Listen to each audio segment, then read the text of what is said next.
वो मेन वजह ये थी कि हम लोग लंबे समय से जो किसान हैं, ये हमारी डिमांड है कि एमएसपी की गारंटी का कानून दिया जाए। लेकिन सरकार और सरकार का अपने ही कुछ एक्सपर्ट इस बात को इस तरीके से लोगों के सामने पेश कर रहे हैं कि अगर एमएसपी की गारंटी का कानून आ गया तो हमारे देश की अर्थव्यवस्था के ऊपर बहुत बड़ा बोझ पड़ेगा। लगभग 17.5 लाख करोड़ रुपया एक्स्ट्रा चाहिए उसके लिए। इसको एक्सपोज करने के लिए हमारे साथ आज यहाँ पे 3 एक्सपर्ट आए थे, अर्थशास्त्री आए थे, जिनमें प्रकाश कामारेड्डी जी कर्नाटका से, देवेंद्र शर्मा जी पंजाब से और सोमपाल शास्त्री जी, जिन्होंने इस सरकारों के अंदर रहकर बहुत कुछ देखा, बहुत कुछ जाना। ये तीनों एक्सपर्टों ने यहाँ पे आज इस बात को क्लियर कर दिया, स्पष्ट कर दिया कि एमएसपी की गारंटी का कानून देने के मामले में जो अफवाहें फैलाई जा रही हैं, खजाने के ऊपर बोझ पड़ेगा, अर्थव्यवस्था के ऊपर बोझ पड़ेगा, ये बिल्कुल झूठ है। कोई किसी तरह का बोझ नहीं पड़ने वाला। इसके बजाय बोझ के सगों अर्थव्यवस्था और तेज होगी और बढ़िया हालात बनेंगे देश के अंदर, देश की इनकम बढ़ेगी।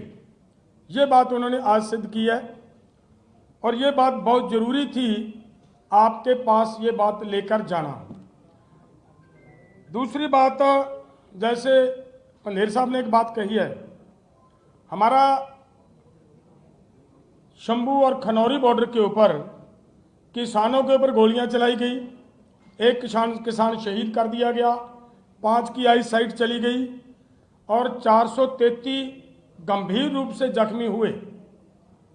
इतना कुछ होने के बावजूद ये हुआ कि हमारे कुछ लोगों ने जो पीआईएल डाली गई हाई कोर्ट के अंदर, उस हाई कोर्ट ने हरियाणा के ही एक अधिकारी को उसकी जांच सौंप दी गई है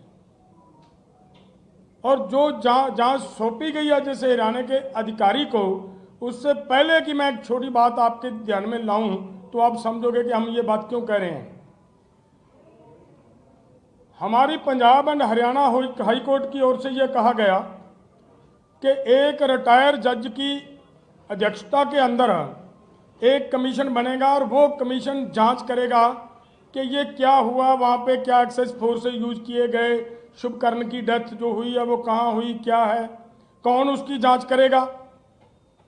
जब ये बात आई तब क्या हुआ था, हरियाणा गवर्नमेंट सुप्रीम कोर्ट जाती है और ये कहती है कि अगर इस कमीशन ने इस पूरे घटनाक्रम की जांच की तो हमारे ऑफिसर्स का मोरल डाउन होगा। इंपॉर्टेंट बात यह है। और उसी के साथ एक बात और कही गई कि अगर यह जांच होती है तब भविष्य में कोई भी अधिकारी किसी तरह किसी लोगों के ऊपर गोली चलाने से हिचकिचाएगा। सबसे बड़ी बात तो यह है कि जो सरकार सुप्रीम कोर्ट में जाकर उस इन्वेस्टिगेशन को रोकना चाहती है, उसी सरकार के अधिकारी अगर उसकी इन्वेस्टिगेशन करेंगे तो इंसाफ कहां से मिलेगा। और आगे जो पंधेर साहब ने बात कही, 2 एसएसपी उन्होंने सेलेक्ट किया है, एक मेरा ख्याल है आईजी सेलेक्ट किया गया है। अंदाजा लगाएं कि एक अधिकारी एक आईजी के खिलाफ रिपोर्ट दे पाएगा क्या। हमारी ये है कि हर हाल में हमारी मानयोग हाई कोर्ट इस बात के ऊपर संज्ञान ले कि किसी तरह का भी हरियाणा के अधिकारियों से अगर इंसाफ होगा तो वो इंसाफ नहीं मिल पाएगा लोगों को, और लोग वहाँ पे जाकर अपना इतराज, अपनी अगवाही, अपनी विटनेस भी नहीं दे पाएंगे, जो मुझे लग रहा है। तो इसके लिए हमारा ये है। तो इसी के लिए और बड़ी बात और इसमें शामिल हो जाती है कि वो उन्हीं अधिकारियों को हरियाणा गवर्नमेंट राष्ट्रपति अवार्ड के लिए सिलेक्ट कर देती है। तो इसका मतलब जिन अधिकारियों को अवार्ड के लिए सिलेक्ट किया जा रहा है, क्या उन अधिकारियों के खिलाफ कार्रवाई हरियाणा गवर्नमेंट की तरफ से होने की संभावना कहीं पे भी नज़र नहीं आ रही। सो ये एक सीरियस मैटर है। इसीलिए हमें उनके विरोध में ये जो पुतले जलाने का, भाजपा के पुतले जलाने का, केंद्र सरकार के पुतले जलाने का कार्यक्रम पूरे देश के लिए, पूरे देश में करने का प्रोग्राम देना पड़ रहा है, वो इसीलिए देना पड़ रहा है। और वो होगा हर जिले में, और एक बड़ा रोष मार्च निकाल कर और एक जगह पे जाकर